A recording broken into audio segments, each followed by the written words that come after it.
Hi, thanks for tuning in today. We're going to make coconut yogurt in our Instant Pot. Are you ready?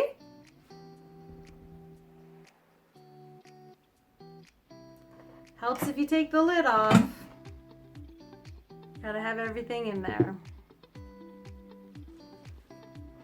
This is our most popular recipe. People ask the most questions about it as well. So we figured we would do a video to show you all how easy it is.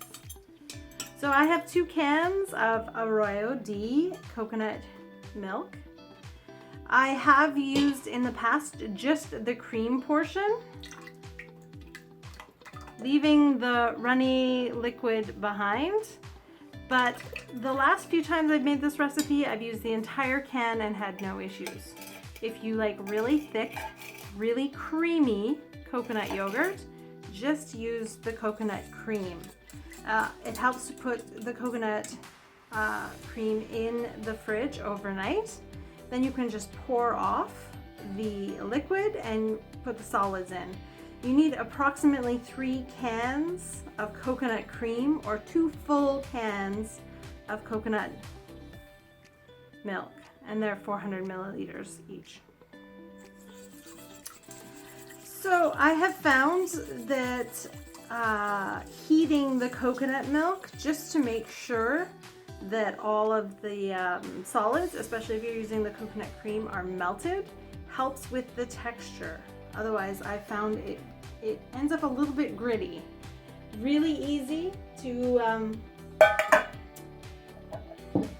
start it on our Ultra. Press the start button, select yogurt,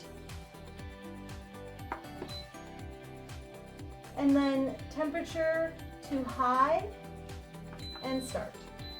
You can also adjust your incubation time. At this area, I picked 8 hours. 8 hours seems to be the magic number for my personal preference.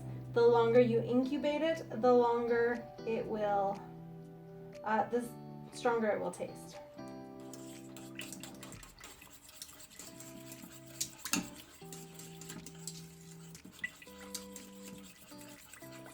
I use this whisk to make sure that it is well combined and whisked up, and wait for it to come to a boil. Alternately, if you want to use the saute function of your Instant Pot, that works as well. It doesn't have to be a full boil. Once this bad boy is boiling, you know that everything, all of the fats have melted together, all the coconut fat has melted together, and you'll have a nice texture. It's also essential to make sure you boil the milk if you're using dairy products.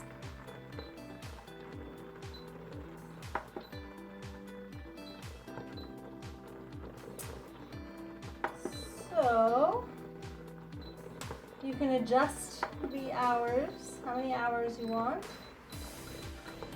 up or down. I prefer 8 to 12 personally.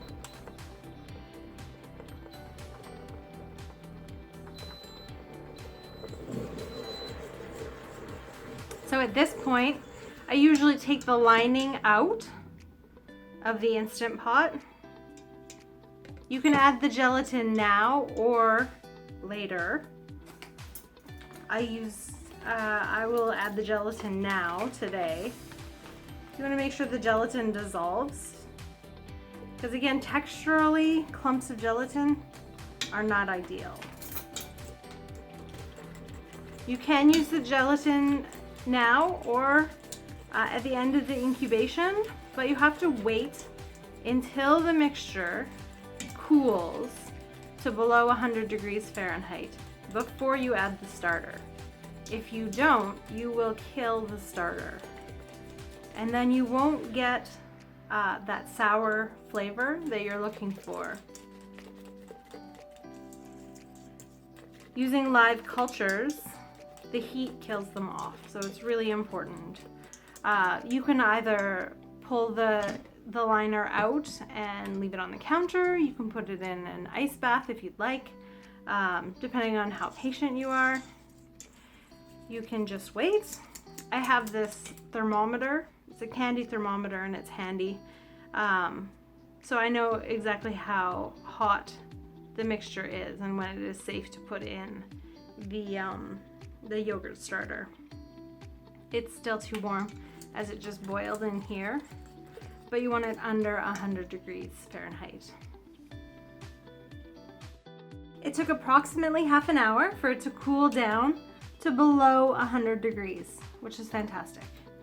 So I know that my starter, if I put it in now, won't die.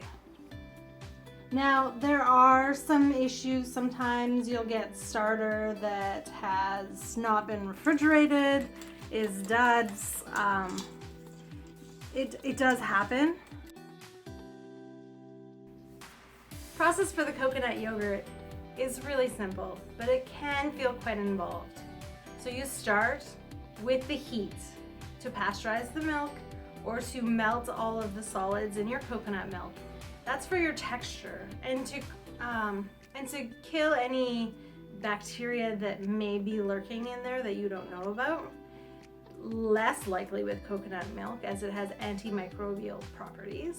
But with dairy products, or if you're using a nut milk of some sort, I would suggest making sure that it's heated to a boil just to kill off any pathogens.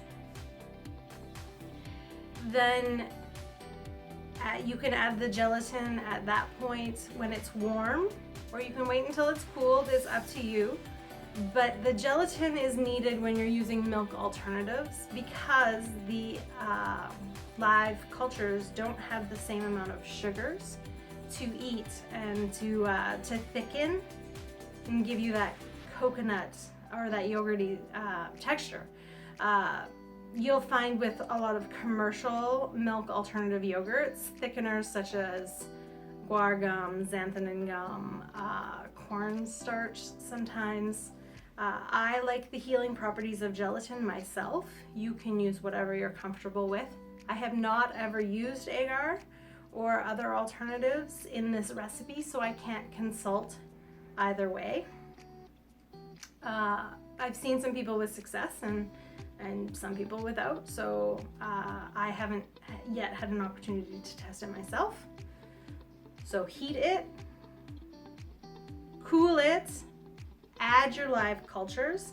It has to be less than 100 degrees Fahrenheit. If it is over 100 degrees Fahrenheit, it could and most likely will kill off your live cultures, making your coconut milk just basically slightly thicker coconut milk. You won't have that tang, you won't have that texture. So it's really important you bring it down below 100 degrees Fahrenheit before you add your live cultures. At that point, whatever brand you choose to use, and some people have had some success with probiotics as well. I like to add just Thrive probiotics because they are resistant to the heat, but they're not going to give you alone the same tang as a starter or other probiotic cultures. So the Just Thrive is an obligate anaerobe, which means that it doesn't activate with oxygen like other probiotics. It does not start to work until it is inside your body. So you can add it to your yogurt, and I would suggest that you do add it to your yogurt and your cultures because a lot of the probiotics that you will take by the time they reach your GI tract are not as effective. Obligate anaerobe, it means it activates inside your body instead of with oxygen. After it is cooled and you've added the live cultures, then you put that bad boy into incubate. You let the bacteria, those live cultures, do their work, thicken up your product, give it that tang. So there's a number of different ways to do it. You could turn on the light in your oven and incubate in there. You could put it in a sleeping bag, I've heard, which for me personally would be an enormous mess. A little accident prone. So heat, cool, add the live cultures, and then incubate. Let the bacteria do its work. Make it lovely, a little bit thicker, and nice and tangy. And then you're good to go. So once It comes down to temperature. You just sprinkle in the starter. I have no issues with dairy, so this has actually skim milk powder in it, this particular brand. There are other brands and links to other brands that are completely vegan, that have no dairy in them. Oftentimes, though, they will have corn in them, so watch for that as well. But give it a good stir, make sure that it's all mixed up. And then you can put a glass top or a plate or this lid on it if you'd like, and hands off for 8 hours. At this point, I like to pour it into jars or the Instant Pot yogurt cups so that it's a really easy grab and go. You just throw some fruit or some honey on there and you're good to go. So I think we might do that.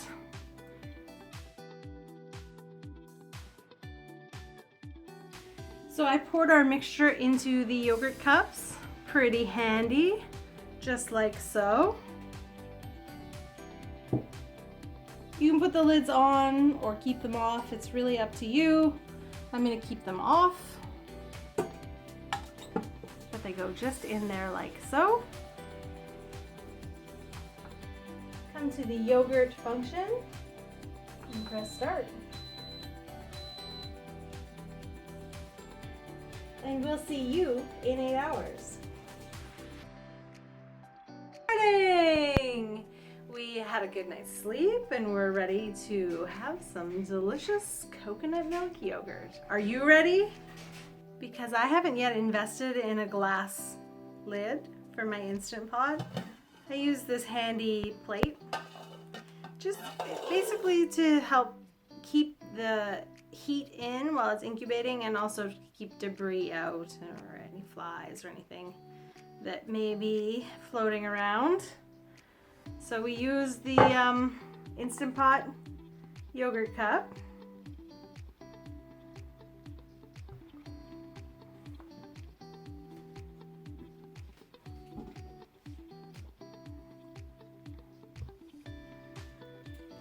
And I like to give it just a little bit of a stir, just to make sure it's the texture that I want.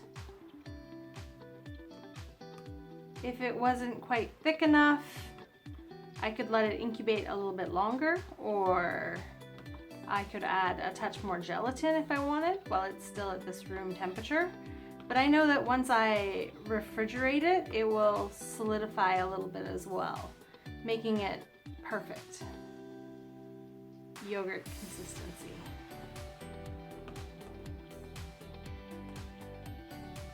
And the great thing about these Instant Pot yogurt cups is they have lids and you can stack them in the fridge just like so. But you can add whatever toppings you'd like.